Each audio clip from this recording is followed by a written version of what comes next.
College ഗ്രൗണ്ടിലെ ടർഫിൽ badminton game നടക്കുന്നുണ്ട്. സിദ്ധുവും ഷാനുവും singles കളിക്കുന്നുണ്ട്. കളി വീക്ഷിച്ചുകൊണ്ട് സിദ്ധുവിനെ വെയിറ്റ് ചെയ്യുകയാണ് പവി. കൂടെ ചില്ലുവും വിക്കിയും സിദ്ധുവിൻ്റെ ഫ്രണ്ട്സും ഉണ്ട്. പിന്നെ വേറെ കുറച്ച് പേരുണ്ടായിരുന്നു. ഷാനു കളി നിർത്തിയതും ഇനി നമുക്കൊരു കളി കളിക്കാം എന്നും പറഞ്ഞ് സിദ്ധു പവിയുടെ അരികിലെത്തി. ശരിയെന്നും പറഞ്ഞ സിദ്ധു അവൾക്ക് റാക്കറ്റ് കൈമാറി. അവനവളെ അടിമുടി ഒന്ന് വീക്ഷിച്ചു. ശേഷം അവളെ തിരിച്ചു നിർത്തി ആരും കാണാത്ത തരത്തിൽ അവളുടെ ഷർട്ട് പാൻറ്റിനുള്ളിലേക്ക് ടക്കിൻ ചെയ്ത് കൊടുത്തതും പവി മിഴിഞ്ഞ കണ്ണാലെ അവനെ ഒന്ന് നോക്കി. എനിക്ക് മാത്രം കാണാനുള്ളത് നാട്ടുകാരെ മുഴുവൻ കാണിക്കണോ എന്നുള്ള അവൻ്റെ പറച്ചിൽ കേട്ടപ്പോൾ വേണ്ട എന്ന പോലെ അവൾ യാന്ത്രികമായി തലയനക്കി. ഗുഡ്. അവൻ അവളുടെ കവിളിലൊന്ന് തഴുകി. ഞാൻ നിന്നെ തോൽപ്പിച്ചാ നീ എനിക്ക് എന്ത് തരും? പവിയുടെ ചോദ്യം കേട്ടു സിദ്ധു അവളെ ഒന്ന് നോക്കി. നടക്കുന്ന കാര്യം വല്ലതുണ്ടെങ്കിൽ പറ. സിദ്ധു അവളെ പുച്ഛിച്ചു. പറ, എന്ത് തരും? പവി വീണ്ടും ചോദിച്ചു. നീ ചോദിക്കുന്ന എന്തും തരും. സിദ്ധുവിന് ചിന്തിക്കേണ്ടി വന്നില്ല. തരുമല്ലോ. അവസാനം വാക്ക് മാറരുത്. ഒരിക്കലുമില്ല. നീ തോറ്റാ എനിക്കും വേണം ചിലത്. ചിലതെന്ന് വെച്ചാലേ ഈ പഞ്ഞിമിഠായി പോലെ ഒരെണ്ണം നിന്റെ കയ്യിലുണ്ടല്ലോ, അതെനിക്ക് ഇന്ന് ടേസ്റ്റ് ചെയ്യാൻ തന്നാൽ മതി. എനിക്ക് ഭയങ്കര ഇഷ്ടമാണ്. അവൻ്റെ പറച്ചിൽ കേട്ട് അതെന്ത് സാധനം എന്ന പോലെ പവി അവനെ നോക്കി. പഞ്ഞിമിഠായി പോലെ ഒരെണ്ണം എൻ്റെ കയ്യിലുണ്ടെന്നോ? അതെന്തോന്ന് സാധനം? അവൾ ചോദിച്ചു. പറയില്ല, വേണമെങ്കിൽ തൊട്ട് കാണിക്കാം എന്നുള്ള അവൻ്റെ പറച്ചിൽ കേട്ട് പവി നെറ്റി ചുളിച്ചു അവനെ നോക്കി. അന്നേരം സിദ്ധു ഒന്ന് തിരിഞ്ഞു നോക്കി. തങ്ങളെ ആരും ശ്രദ്ധിക്കുന്നില്ല എന്നുറപ്പ് വരുത്തി അവളിട്ടിരിക്കുന്ന ഷർട്ടിന് മുകളിലൂടെ അവളുടെ മൃദുലതയ്ക്ക് മീതെ എന്തോ പൊടി തട്ടിക്കളയുന്നത് പോലെ ചെയ്തതും കാര്യം മനസ്സിലായ പവി ആകെ വല്ലാത്തൊരവസ്ഥയിലായിരുന്നു. നാണവും ചമ്മലും കാരണം അവൻ്റെ മുഖത്തേക്ക് പോലും നോക്കാനാവുന്നില്ല. തരില്ലേ? അവളുടെ കാതോരും സ്വകാര്യം പോലെ അവൻ ചോദിച്ചു. പോ സിദ്ധു അവിടുന്ന്, ഒരുതരം പിടച്ചിലൂടെ അവൾ പറഞ്ഞു. തന്നില്ലെങ്കിൽ ഞാൻ എടുത്തോളാം എന്നും പറഞ്ഞു അവൻ ചെറുചിരിയാലെ ബാഡ്മിൻ്റൺ കോർട്ടിലേക്ക് നടന്നതും ദൈവമേ, ഇവന് നാണമെന്ന് പറയുന്ന സാധനം തീരെയില്ല എന്നും പറഞ്ഞവൾ തിരിഞ്ഞു നോക്കി. ആരും തങ്ങളെ ശ്രദ്ധിക്കുന്നില്ല എന്നായതും അവൾ ബാഡ്മിൻ്റൺ കോർട്ടിലെ ഓപ്പോസിറ്റ് സൈഡിലേക്ക് തിരിഞ്ഞു. അങ്ങനെ ഇരുവരും കളിച്ചു തുടങ്ങി. പവി ഇപ്പം അത്യാവശ്യം കളിക്കുമെങ്കിലും സിദ്ധുവിന് മുന്നിൽ പിടിച്ചു നിൽക്കുക പ്രയാസകരമാണ്. അവൾ അവനെ തോൽപ്പിക്കാൻ വേണ്ടി ആവത് നോക്കിയെങ്കിലും സിദ്ധു നിഷ്പ്രയാസം അതൊക്കെ മടക്കി ഒടിച്ചു അവളുടെ കൈ കൊടുത്തു. അങ്ങനെ പവി നല്ല അന്തസ്സായിട്ട് തോറ്റു. അതിനിടെ സിദ്ധുവിന് ഒരു കോൾ വന്നു. പിന്നാലെ അവൻ്റെ വാലുകളും ചെന്നു. സിദ്ധു അല്പം മാറി നിന്ന് കോൾ എടുത്ത് സംസാരിക്കാൻ പോയതും ഷാനു കളിയിൽ ജോയിൻ ചെയ്തു. ആ നേരത്താണ് അക്ഷയ് അങ്ങോട്ട് വരുന്നത്. ശരിക്കും അക്ഷയ് ആരാണെന്നറിയാത്ത വിക്കിയും ചില്ലുവും എഴുന്നേറ്റ് നിന്ന് അവനെ ബഹുമാനിച്ചു. ഞാനൊന്ന് ട്രൈ ചെയ്യട്ടെ എന്നും പറഞ്ഞ അക്ഷയ് ഷാനുവിൻ്റെ കയ്യിലെ റാക്കറ്റ് വാങ്ങിച്ചു. പവി അവനൊരു പുഞ്ചിരി കൈമാറി. നമുക്കൊരു റൗണ്ട് നോക്കിയാലോ എന്നുള്ള അക്ഷയുടെ ചോദ്യത്തിൽ മറ്റൊരു തരത്തിലുള്ള ഉദ്ദേശവും കാണാത്ത പവി ശരിയെന്ന് പറഞ്ഞു. അക്ഷയ് അവൾക്ക് കൈമുട്ടിച്ചു. ഏകദേശം 15 മിനിറ്റിന് ശേഷം സിദ്ധു തിരികെ വരുമ്പോൾ അക്ഷയും പവിയും കാര്യമായ കളിയിലാണ്. അത് കണ്ടതും സിദ്ധു മുഷ്ടി ചുരുട്ടി പിടിച്ചു ദേഷ്യം നിയന്ത്രിച്ചു. ഒടുവിൽ പവി അക്ഷയെ തോൽപ്പിച്ചു. അക്ഷയ് പവിയെ ഹഗ് ചെയ്തു കൺഗ്രാറ്റ്സ് എന്ന് പറഞ്ഞതും സിദ്ധു ഇരുന്നിടത്ത് നിന്നും പല്ല് ഞെരിച്ചു. സിദ്ധുവിനെ പാളി നോക്കി അക്ഷയ് പവിക്ക് കൈമുട്ടിച്ചു. അവൻ്റെ പ്രവൃത്തിയിൽ പവിക്ക് അസ്വാഭാവികതയായിട്ടൊന്നും തോന്നിയില്ലെങ്കിലും അവൻ്റെ കഴുകൻ കണ്ണുകൾ പവിയെ മൊത്തത്തിലൊന്നൊഴിയുന്നത് ശ്രദ്ധിച്ച സിദ്ധുവിൻ്റെ സകല നിയന്ത്രണവും നഷ്ടപ്പെട്ടിരുന്നു. അവൻ എഴുന്നേറ്റ് അവളുടെ അരികിൽ ചെന്നു. സാർ, ഇതാണ് സിദ്ധു. സിദ്ധുവിൻ്റെ വരവ് കണ്ടതും പവി അക്ഷയോടെന്ന പോലെ പറഞ്ഞു. അതെയോ? Hi Sidhu, I am Akshay, guest ലെക്ചറാണ്. ഇന്ന് ജോയിൻ ചെയ്തതേ ഉള്ളൂ എന്നും പറഞ്ഞ് നിഗൂഢത ഉള്ളിൽ ഒളിപ്പിച്ചു. അക്ഷയ് സിദ്ധുവിന് കൈ നീട്ടിയതും സിദ്ധു ഉള്ളിലെ ദേഷ്യം പുറത്ത് കാണിക്കാതെ ചിരിച്ചെന്ന് വരുത്തി തിരികെ കൈ കൊടുത്തു. നമുക്ക് പോയാലോ? നീ പോയി വണ്ടിയിലിരിക്ക്, സിദ്ധു പറഞ്ഞതും പവി ശരി എന്ന പോലെ തലയണയ്ക്ക് അവിടെ നിന്ന് നടന്നു നീങ്ങി. സിദ്ധു അക്ഷയെ പുച്ഛിച്ചുകൊണ്ട് തിരിഞ്ഞു നടക്കാനൊരുങ്ങവേ ഒന്ന് നിന്നേ എന്നൊരു പിൻവിളി കേട്ട് സിദ്ധു തിരിഞ്ഞു നോക്കി. നിന്റെ പെണ്ണ് കൊള്ളാട്ടോ, ശരിക്കും സുന്ദരി തന്നെ. അവളുടെ സ്ട്രക്ചറും ഫിഗറും പിന്നെ ആ ജമ്പ് ചെയ്യുമ്പോഴുള്ള അത് കാണാൻ. അക്ഷയ് അവളുടെ പോക്ക് നോക്കി കീഴ്ച്ചുകൊണ്ട് നനച്ചുകൊണ്ട് പറയവേ സിദ്ധുവിൻ്റെ സകല നിയന്ത്രണവും നഷ്ടപ്പെട്ടു. അവൻ മുഷ്ടി ചുരുട്ടി. ഉഫ്, കിടിലൻ പീസ് തന്നെയാ കേട്ടോ. എവിടെ നിന്ന് കിട്ടിയടാ നിനക്ക്? അക്ഷയ് അത് പറഞ്ഞു തീർന്നില്ല. സിദ്ധു അവൻ്റെ നെഞ്ചിനിട്ട് ആഞ്ഞു ചവിട്ടിയിരുന്നു. നിലം പതിച്ച അക്ഷയ് എഴുന്നേൽക്കാൻ ഒരുങ്ങി. സിദ്ധു അവനെ പിടിച്ചു വെച്ചു തുടരെ തുടരെ തള്ളി. ഡാ പന്നെ, നിനക്ക് പെണ്ണ് ഹരമാണെന്ന് എനിക്കറിയാടാ.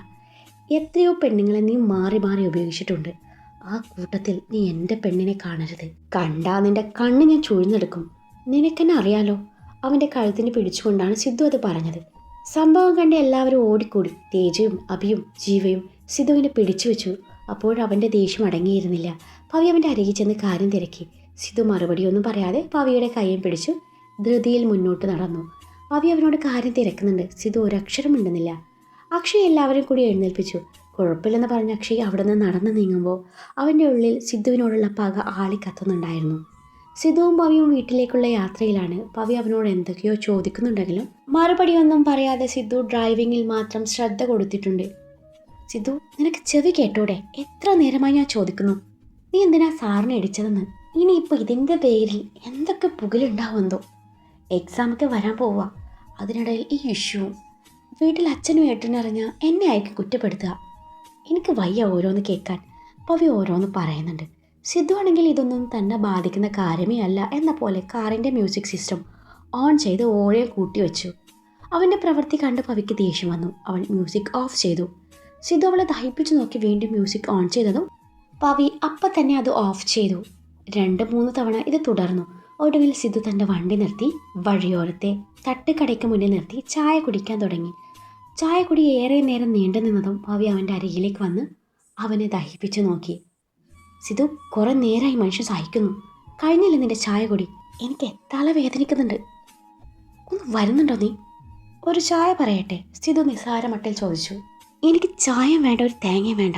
നീ വരുന്നുണ്ടോ? പവി, ഇത് പബ്ലിക് പ്ലേസാണ്, കുറച്ച് മര്യാദയാവാം, സിദ്ധു പതിഞ്ഞ സ്വരത്തിൽ പറഞ്ഞു. സിദ്ധു, നീ വരുന്നുണ്ടോ ഇല്ലയോ? അത് മാത്രം പറഞ്ഞാൽ മതി. തൽക്കാലം സൗകര്യമില്ല.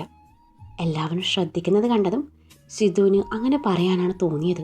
പവി അവനെ ദഹിപ്പിച്ചു നോക്കി അവിടെ നിന്ന് നടന്നു നീങ്ങി. ശേഷം ഒരു ഓട്ടോയ്ക്ക് കൈകാട്ടി അവൾ അതിൽ കയറിപ്പോയി. അവളുടെ ആ പ്രവൃത്തി സിദ്ധുവിനെ ചൊടിപ്പിച്ചു. അവൻ ചായയുടെ കാശും കൊടുത്ത് അപ്പം തന്നെ തൻ്റെ വണ്ടി എടുത്ത് അവിടെ നിന്ന് പോയി. പവി കയറിയ ഓട്ടോയെ ഓവർടേക്ക് ചെയ്തുകൊണ്ട് സിദ്ധുവിൻ്റെ വണ്ടി കുതിച്ചു പാഞ്ഞു. പവി അത് കാണുകയും ചെയ്തു. വീട്ടിലെത്തിയ പാടെ സിദ്ധു തൻ്റെ മുറിയിലേക്ക് കയറിപ്പോയി. കുറച്ച് കഴിഞ്ഞ് പവിയും അങ്ങോട്ട് വന്നു. 2 പേരും വേറെ വേറെ വന്നത് എന്താണെന്ന് അമ്മ തിരക്കിയെങ്കിലും പവി എന്തൊക്കെയോ പറഞ്ഞു ഒഴിഞ്ഞു മാറി. മോളെ, പെട്ടെന്ന് ഫ്രഷായി വാ, അമ്മ ചായ എടുത്ത് വെക്കാം, അവനെയും വിളിച്ചോ, ഗീത സ്നേഹത്തോടെ പറഞ്ഞതും മറുപടി എന്നോണം പവി തലയനക്കി മുറിയിലേക്ക് ചെന്നു. മുറിയിലെത്തിയ പവി കാണുന്നത് ഡ്രസ്സ് പോലും മാറാതെ ബെഡിൽ കമഴ്ന്ന് കിടക്കുന്ന സിദ്ധുവിനെയാണ്. അവൻ അവളുടെ അരികിൽ ചെന്ന് തട്ടി വിളിച്ചു നോക്കിയെങ്കിലും അവൻ കേട്ട ഭാവം നടിക്കാതെ അതുപോലെ കിടന്നു. അത് കണ്ടതും അവൾ പിന്നെ അവനെ വിളിക്കാൻ നിന്നില്ല. അവൾ ഫ്രഷായി താഴേക്ക് ചെന്നു. ഇതേ സമയം മറ്റൊരിടത്ത് ഓമിനോട് പറയാതെ നന്ദു ലാസ്റ്റ് ഹവറിൽ തന്നെ വീട്ടിലേക്ക് മടങ്ങിയിരുന്നു. ഓം അവളെ കുറെ അന്വേഷിച്ചു. അവസാനം അവളുടെ കൂട്ടുകാരിയാണ് പറഞ്ഞത് അവൾ വീട്ടിലേക്ക് പോയെന്ന്. വീട്ടിലെത്തിയ ഓം നന്ദു കിടക്കുന്ന മുറിയിൽ ചെന്നു. അവളുടെ അരികിൽ ചെന്ന് നെറ്റിയിൽ തൊട്ടു നോക്കി.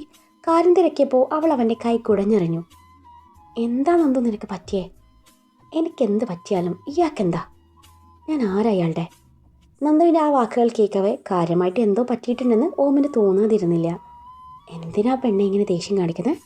പീരീഡ്സ് വല്ലതും ആയോ? അവളുടെ അരികിലേക്ക് നീങ്ങിയിരുന്ന് അവളുടെ നെറുകയിൽ തലോടിക്കൊണ്ടവൻ ചോദിച്ചു. എനിക്ക് പീരീഡ്സ് ആയാലേ ഇയാൾക്കെന്താ? ഇയാൾ എന്നെ തൊടണ്ട. ഉമ്മ വെക്കാനും കെട്ടിപ്പിടിക്കാനും ഒക്കെ വേറെ പെണ്ണുങ്ങളുണ്ടല്ലോ, പിന്നെന്തിനാ എൻ്റെ അരികെ വരുന്നത്? അവളത് പറഞ്ഞു കേട്ടതും അവൻ്റെ മുഖം ചുളുങ്ങി. നന്ദു, എന്തെങ്കിലും മനസ്സിൽ വെച്ചിട്ടുണ്ടെങ്കിലേ തെളിച്ചു പറ, അല്ലാതെ എങ്ങും തൊടാതെ പറഞ്ഞാൽ എനിക്ക് മനസ്സിലാവില്ല. ഓ, ഇനിയിപ്പോൾ എൻ്റെ നാവിൽ നിന്നും കേൾക്കണമായിരിക്കും അല്ലേ? എന്നാ കേട്ടോ, ഇന്ന് ഉച്ചയ്ക്ക് ഞാൻ സ്റ്റാഫ് റൂമിൽ വന്നായിരുന്നു. വന്നതുകൊണ്ട് ഞാൻ ചിലത് കണ്ടായിരുന്നു. എന്ത് കണ്ടു എന്നാ നീ പറയുന്നത്? ഇനി അതുകൂടി പറയാനായിരിക്കും. ആ ഷീന മാഡവും നിങ്ങൾ തമ്മിൽ ചുംബിക്കുന്നത് ഞാൻ ശരിക്കും കണ്ടതാ.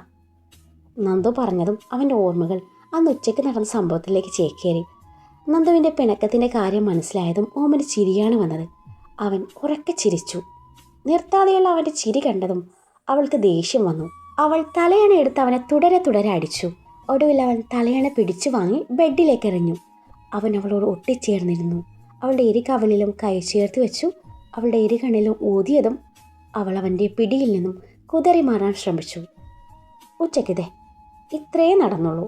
എൻ്റെ കണ്ണിൽ പൊടി പോയപ്പോൾ ഷീന മിസ് കണ്ണിലേക്ക് ഊതി പൊടിയെടുത്ത് തന്നു. നീ ഇത് വേറെന്തോ ആണെന്ന് കരുതി തെറ്റിദ്ധരിച്ചു.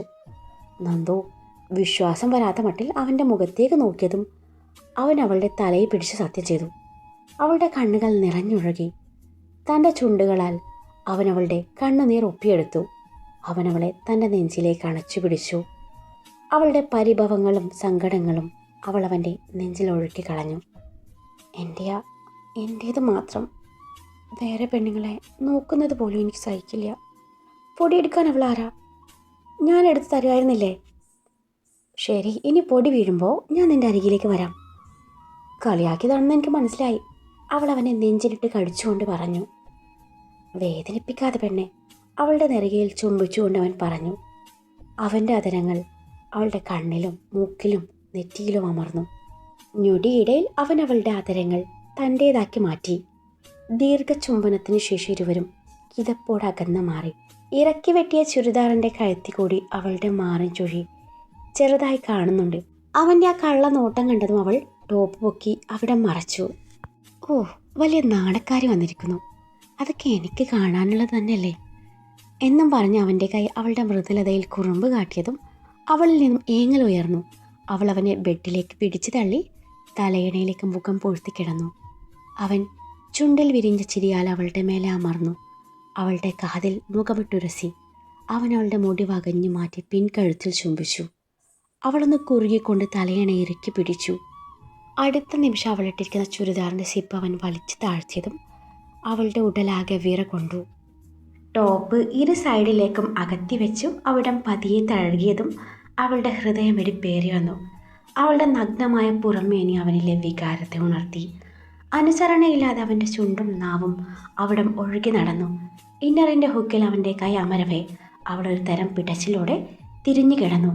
തോളിൽ നിന്നും ടോപ്പ് താഴ്ത്തവേ നാണത്തോടെ അവൾ വേണ്ട എന്ന പോലെ കണ്ണുകൾ കൊണ്ട് കെഞ്ചി. ആ നിമിഷം അവൻ അവളുടെ ചുണ്ടുകൾ പിന്നെയും തൻ്റേതുമായി ബന്ധിപ്പിച്ചു. ചുംബനത്തിൻ്റെ രസച്ചരട് മുറിയാതെ അവളുടെ തോളിൽ നിന്നും ടോപ്പ് താഴ്ത്തി. അവൾ അവനെ എതിർത്തില്ല. ശ്വാസം വിലങ്ങുമെന്നായതും അവൻ അവളുടെ ചുണ്ടുകൾ സ്വതന്ത്രമാക്കി. അവൻ്റെ കണ്ണുകൾ തൻ്റെ കഴുത്തിലേക്ക് നീങ്ങുന്നത് കാണവേ അവളുടെ മുഖം നാണത്താൽ ചുവന്നു. താഴ്ത്തി വെച്ചിരുന്ന ടോപ്പ് വലിച്ചു പൊക്കാൻ അവൾ ആവതും ശ്രമിച്ചു. അവൻ അവളുടെ കൈ രണ്ടും പിടിച്ചു വെച്ചു. അവളുടെ മുഖത്തേക്ക് നോക്കി പുരികം പൊക്കിയതും അവൾ കണ്ണുകൾ കൊണ്ട് കെഞ്ചി. അവൻ ചെറുചിരിയാൽ അവളുടെ നെറുകയിൽ മുത്തി. അവൾ ആ ചുംബനം കണ്ണുകൾ അടച്ചു സ്വീകരിച്ചു. അവളുടെ കൈ അവൻ സ്വതന്ത്രമാക്കി. അവൻ്റെ കണ്ണുകൾ കഴുത്തിൽ നിന്നും താഴേക്ക് നീണ്ടു. സ്കിൻ കളറിലുള്ള ഇന്നറിൽ കൂടി കാണുന്ന അവളിലെ മൃദുലത അവനിലെ സിരകളെ ചൂട് പിടിപ്പിച്ചു. അവൻ അവിടം പതിയെ തഴുകിയതും അവളൊന്ന് പൊള്ളിപ്പിടഞ്ഞു. അവളുടെ ഇടത് തോളിൽ നിന്നും അവൻ സ്ട്രാപ്പ് വലിച്ചു താഴ്ത്തി. അവൻ അവിടം മൃദുവായി ചുംബിച്ചു. അവൻ്റെ കൈയാൽ ഇടത് ഭാഗത്തു നിന്നും ഇന്നർ താഴ്ന്നു പോകുന്നത് അറിഞ്ഞതും അവൾ അവൻ്റെ കയ്യിൽ പിടുത്തമിട്ട് ചിണുങ്ങി. നാണം കൊണ്ട് അവൻ്റെ മുഖത്ത് നോക്കാനാവാത്ത അവസ്ഥ. ഞാനവിടം ഒന്ന് ടേസ്റ്റ് ചെയ്തോട്ടെ. അവളുടെ കാതോരം മുത്തിക്കൊണ്ട് അവൻ ശ്വാസക്കാറ്റ് പോലും ഒഴിയവേ അവളുടെ ഹൃദയം പോലും വിറച്ചിരുന്നു. മറുപടിയായി അവൻ അവളിലെ നാണം മതിയായിരുന്നു.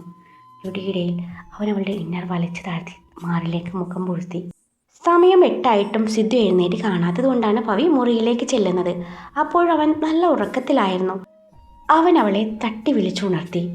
അവൻ അവളെ ശ്രദ്ധിക്കാതെ എഴുന്നേറ്റ് നടന്നു. അവൻ്റെ ആ പ്രവൃത്തി അവളെ വേദനിപ്പിച്ചു. അവൻ ഡ്രസ്സ് മാറുകയാണ്. ഇൻ ചെയ്ത് വെച്ച ഷർട്ട് പുറത്തിട്ടു. ആ നേരത്തെ അവൾ പിന്നിലൂടെ വന്ന് അവനെ ഇറുകെ പുണർന്നു. സോറി സിദ്ധു, ഇനി എന്നോട് പിണങ്ങല്ലേ പ്ലീസ്. ഞാൻ അന്നേരത്തെ ടെൻഷൻ കൊണ്ട് ചെയ്തു പോയതാ. നീ ഇങ്ങനെ മിണ്ടാതിരിക്കുമ്പോൾ എനിക്ക് ശ്വാസം മുട്ടുക. അവൾക്ക് കരച്ചിൽ വന്നു. തൊണ്ടയിൽ ഗദ്ഗതം കുടുങ്ങി. അവൾ കരയുമെന്ന് തോന്നിയ നിമിഷം അവൻ്റെ ദേഷ്യത്തിന് അയവ് വന്നു. അവൻ അവളുടെ കയ്യിൽ പിടിച്ചു വലിച്ചു തൻ്റെ നെഞ്ചിലേക്കിട്ടു. അവൻ അവളുടെ നെറുകയിൽ ചുംബിച്ചു ഇറുകെ പുണർന്നു. തിരികെ അവൾ അവനെയും. കുറച്ചു നേരം ഇരുവരും അതുപോലെ നിന്നു. ഇന്ന് ഉത്തമയായ ഭാര്യ ആവുന്നില്ലേ എന്നുള്ള അവൻ്റെ ചോദ്യത്തിന് അവൾ അവൻ്റെ മുഖത്തേക്ക് നോക്കി. ഷർട്ട് ഊരിത്ത എന്ന പോലെ അവൻ കണ്ണുകൊണ്ട് കാണിച്ചതും അവൾ ഷർട്ടിൻ്റെ ബട്ടൺസ് ഓരോന്നായി ഊരി മാറ്റി. ഷർട്ട് അഴിച്ചെടുത്ത് അവൾ അടർന്നു മാറവേ അവൻ അവളുടെ കയ്യിൽ പിടുത്തമിട്ടു. അവൾ ചോദ്യഭാവത്തിൽ അവനെ നോക്കി. പാൻറ് മാറ്റാൻ ഞാൻ പിന്നെ എൻ്റെ മറ്റവളെ വിളിക്കണമായിരിക്കും അല്ലേ? നിനക്ക് പ്രശ്നമില്ലെങ്കിൽ പിന്നെ എനിക്കെന്താ? അവളുടെ കൈ പാൻറ്റിൻ്റെ ബട്ടണിലേക്ക് നീണ്ടു. അവളുടെ കൈകളാൽ പാൻറ്റിൻ്റെ ബട്ടണും പിന്നാലെ സിബും അടർന്നു മാറി. അവൾ അവൻ്റെ മുഖത്തേക്ക് നോക്കി പുരികം പൊക്കി. നിനക്ക് ഇത്രയും തൊലിക്കെട്ടുണ്ടെന്നേ ഞാൻ അറിഞ്ഞില്ല. പാൻറ്റിന് മീതെ ടവൽ എടുത്തുകൊണ്ട് അവൻ പറഞ്ഞു. ഞാൻ മാറ്റിത്തരാം സിദ്ധു. അവളുടെ കൈ അവൻ്റെ ടവലിനുള്ളിലേക്ക് നീണ്ടു. അതിനിടയിൽ അവളുടെ കൈ അവൻ്റെ എവിടെയൊക്കെയോ ടച്ച് ചെയ്യുന്നുണ്ട്. അവളത് അറിഞ്ഞിട്ടും അറിഞ്ഞതായി ഭാവിച്ചില്ല. അയ്യേ, നീ കൈയെടുത്തേ. ഇല്ലെങ്കിൽ ഞാൻ വേറെ മൂഡിലേക്ക് പോട്ടോ. അവളുടെ കൈ എടുത്തു മാറ്റിക്കൊണ്ട് അവൻ പറഞ്ഞു. തിരിഞ്ഞു നിന്ന് അവൻ ടവൽ നേരെ എടുത്തു തൻ്റെ പാൻറ് അഴിച്ചു മാറ്റി വാഷ്റൂമിലേക്ക് നടന്നു. സിദ്ധു, ഞാൻ കൂടി വരട്ടെ? വേണേ ഞാൻ കുളിപ്പിച്ച് തരാം. ഒരു ഹോട്ട് ബാത്ത് പിന്നിൽ നിന്ന് അവൾ വിളിച്ച് പറയുന്നുണ്ട്. അത് കേട്ടതും സിദ്ധു ഒരു നിമിഷം അവിടെ നിന്നു. ശേഷം അവളുടെ അരികിലേക്ക് തിരിഞ്ഞു നടന്നു. നീ എന്താ പറഞ്ഞേ? സിദ്ധു ചോദിച്ചു. വേണേ കുളിപ്പിച്ച് തരാമെന്ന്. വേണം. എന്താ? കുളിപ്പിച്ച് തരണമെന്ന്. ഒരു ഹോട്ട് ബാത്ത്. എന്താ, പറ്റില്ലേ? അത് പറഞ്ഞ് അവളെയും പൊക്കിയെടുത്തവൻ വാഷ്റൂമിലേക്ക് നടന്നു. സിദ്ധു, വിട്, എന്തായി കാണിക്കുന്നേ? എന്നെ കുളിപ്പിച്ചു തരാം എന്ന് പറഞ്ഞല്ലോ. എന്നാ പിന്നെ നിന്റെ ആഗ്രഹം നടക്കട്ടെ എന്ന് ഞാനും കരുതി. അയ്യോ സിദ്ധു, അത് ഞാൻ നിന്നെ ചുമ്മാ വട്ട് പിടിപ്പിച്ചതല്ലേ. ആണോ? എന്നാ പിന്നെ ഞാൻ നിന്നെ കുളിപ്പിക്കാം. ഈ ഹോട്ട് ബാത്തേ? വേണ്ട സിദ്ധു, ഞാനിപ്പോൾ കുളിച്ചതല്ലേ ഉള്ളൂ. അത് കുഴപ്പമില്ല, ഇനി ഒന്നുകൂടെ കുളിക്കാന്നേ. സിദ്ധു താഴെ ഇറക്ക്. അവൾ കുതറി. അപ്പോഴേക്കും സിദ്ധു വാഷ്റൂമിൻ്റെ ഡോർ തുറന്നകത്ത് കയറി. അവളെ താഴെ നിർത്തി അവൾ ഷവർ ഓൺ ചെയ്തു. ഇരുവരെയും നനച്ചുകൊണ്ട് വെള്ളത്തുള്ളികൾ ഒലിച്ചിറങ്ങി. ഒരു നിമിഷം ഇരുവരുടെയും കണ്ണുകൾ തമ്മിൽ കൊരുത്തു. അവൻ്റെ കൈ വിരലുകൾ അവളുടെ കവിളിൽ ഒഴുകി നടന്നു. ഞൊടിയിടയിൽ അവൻ അവളുടെ ചുണ്ടുകൾ തൻ്റേതുമായി ബന്ധിപ്പിച്ചു. ഇരുവരും ചുംബനം ഒരുപോലെ ആസ്വദിച്ചു. ചുണ്ടുകളെ സ്വതന്ത്രമാക്കി അവൻ അവളുടെ ടീഷർട്ട് തലവഴി ഊരി മാറ്റി. അവൻ കീഴ്ചുണ്ട് കടിച്ചു പിടിച്ച് അവളെ നോക്കി നിന്നു. ആ നിമിഷം നാണത്തോടെ അവൻ അവളെ ഇറുകി പുണർന്നു. അവൻ അവളുടെ മുടി പകഞ്ഞു മാറ്റി അവളുടെ കാതിലും കഴുത്തിലും തോളിലും ഒക്കെയും ചുംബിച്ചു. അവൻ്റെ കൈ വിരലുകൾ അവളുടെ മേനിയിൽ കുഴുമ്പ് കാട്ടുന്നുണ്ട്. അവളുടെ കൈ അവൻ്റെ മുതുകിൽ അമർന്നു. അവളെ നേരെ നിർത്തി ഏറെ ആവേശത്തോടെ അവൻ അവളുടെ മാറടിക്കിൽ ചുംബിച്ചു. അവൾ അവനെ ഒന്നുകൂടെ തന്നിലേക്ക് അണച്ചു പിടിച്ചു. നേരത്തെ ഞാൻ കളി ജയിച്ചപ്പോൾ ഒരു കാര്യം പറഞ്ഞായിരുന്നു, ഓർമ്മയുണ്ടോ ആവോ? ഞാനത് എടുക്കാൻ പോവുകയാണേ. അത് പറയുന്നതിനോടൊപ്പം അവൻ്റെ കൈകൾ അവളുടെ ഇന്നറിൻ്റെ ഹുക്കിൽ അമർന്നിരുന്നു. ഇതേ സമയം മറ്റൊരിടത്ത് വൈകുന്നേരം മുതൽ ചില്ലുവിൻ്റെ ഫോണിലേക്ക് നിർത്താതെ വിളി വരുന്നുണ്ട്. കോൾ അറ്റൻഡ് ചെയ്തതും കന്നഡയിൽ എന്തൊക്കെയോ പറയുന്നുണ്ട്. അതിനിടയിൽ ഇംഗ്ലീഷിൽ ചില തെറിപ്രയോഗങ്ങളും നടത്തുന്നുണ്ട്. അതിൽ നിന്നും ചിലത് അവൾക്ക് വ്യക്തമായി. ഒടുവിൽ സഹിക്കെട്ട് ചില്ലു ആ നമ്പർ ബ്ലോക്ക് ചെയ്തു. നേരത്തെ തേച്ച് കൊടുത്ത പേപ്പർ അവളുടെ കൈവശം ഉണ്ടായിരുന്നു.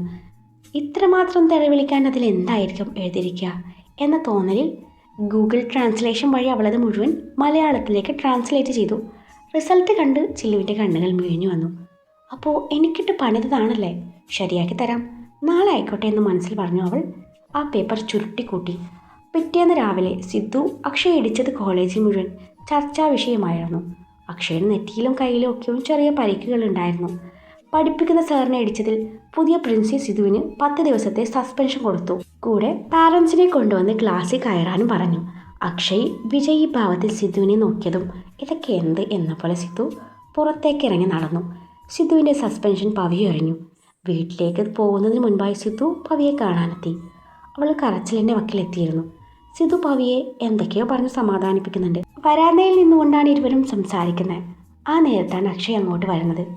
സിധു, നീ പോയിക്കോ, സാറ് വരുന്നുണ്ട്, പവി പറഞ്ഞു. പവി, ഇവനെ ശ്രദ്ധിക്കണം, ഇവൻ ആള് ശരിയല്ല, സിദ്ധു പറഞ്ഞു. എന്താ സിദ്ധു, എന്തെങ്കിലും പ്രശ്നമുണ്ടോ? നീ ഇപ്പോൾ ഒന്നും ചോദിക്കരുത്, ഞാൻ തിരിച്ചു വരുന്നത് വരെ ഒന്ന് ശ്രദ്ധിച്ചാൽ മതി. പേടിക്കണ്ട, ഓംസാറും തേജിയും അഭിയും ജീവയും ഒക്കെ ഉണ്ടല്ലോ. അതിനിടയിൽ അക്ഷയ് അവരുടെ അരികിലെത്തി. സിദ്ധു അക്ഷയെ പുച്ഛത്തോടെ നോക്കി. ശേഷം പവിയെ ചേർത്ത് പിടിച്ചു നെറുകയിൽ ചുംബിച്ചു. അവിടെ നിന്ന് നടന്നു നീങ്ങി. നീ നോക്കിക്കോടാ, ഈ 10 ദിവസം കൊണ്ട് ഞാനിവിടെ ചില കളികൾ കളിക്കും. സിധുവിൻ്റെ പോക്ക് നോക്കിക്കൊണ്ട് അക്ഷയ് നിഗൂഢമായ ചിരിയോടെ മനസ്സിൽ പറഞ്ഞു.